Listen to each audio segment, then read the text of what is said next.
Basic training at the VFW. Nature has a different regional effect on people. Let's look at the case of snow and wind.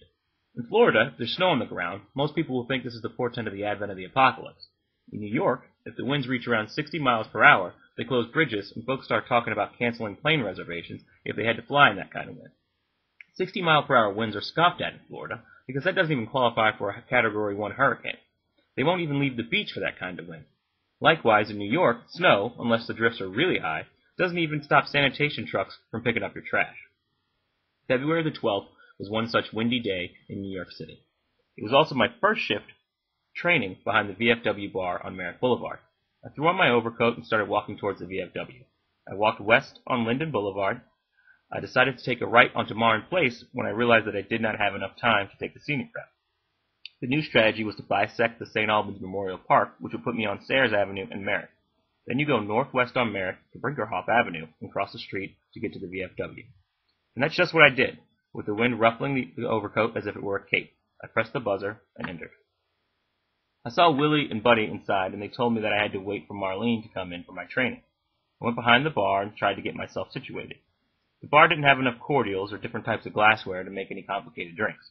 All the liquor bottles were rigged up with this black-looking tape and these weird plastic caps on top. Now, if someone came in and ordered a Jack Daniels on the rocks, you would grab a rocks glass and put some ice in it. You'd set this rocks glass on the rubber mat, then grab the bottle of Jack Daniels. Then you slip this plastic noose that's wired into this Berg machine around the neck of the bottle. This Berg machine setup looked like a CB radio when I first saw it.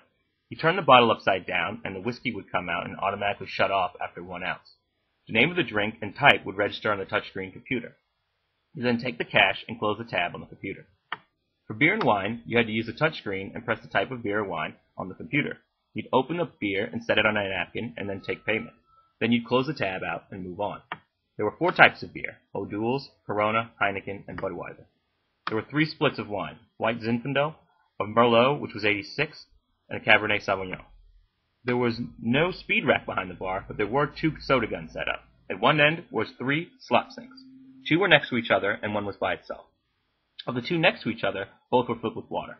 The one on the right had this powdered soap added to it along with the water. When you had some downtime, you washed the empty glasses. There were 2 registers. One was for the bar, the other for the ticket machine. The ticket machine was the whole operation. There were 2 of them set up near the bathroom. They were basically slot machines. You put money in and got these pull-tab tickets. If you won, the bartender paid you out from the drawer. The bartender took the tickets and marked a black line through them and stacked them in piles by their denominations on one end of the bar. At the end of the shift, you took all the strike-through pull tabs to a back room and counted them up to make sure they equaled the money that was left in the drawer. If one of the machines broke down, you take a piece of paper, like an IOU, and put it into the drawer and pay the person what they want. My favorite thing behind the bar was a trophy case with a folded-up American flag in it. I have no idea what the trophies were for, but there were quite a few of them in that case. Marlene showed up and told me everything I just described to you. Then she sat at one end of the bar, and I was basically on my own. The tour behind the bar lasted from 1 to 7 p.m. All the guys are characters, and I'm sure the subsequent post will focus on some of their individual war stories. I can think of no better place to start than Willie, the president. Willie is a ladies' man. He's married, but there isn't a phone call that comes in with a woman on the other end that doesn't alter the pitch and delivery of his voice. When he gets into this mode, he drops all kinds of slick comments to the ladies. I remember when he was sitting in front of me on one of the stools. This was really early in my tour.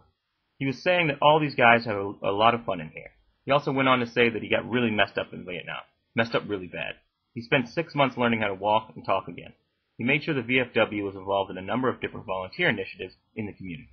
On Mondays at 10 a.m., he told me to come by and help with the food pantry that the Allen AME Church has.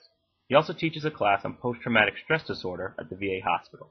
Yet another, but not the last of his charitable activities, was donating time to teach black history at an elementary school. He had a conversation with another vet named Chester about this. Chester said he should get one of those calendars they give out at the J. Foster Phillips Funeral Home. Each month focuses on one important black individual whose contributions are all but forgotten in history. Willie said he had one, but these kids nowadays were sharp. They go on the internet and ask you all kinds of questions that stump you. I guess I'm one of those kids.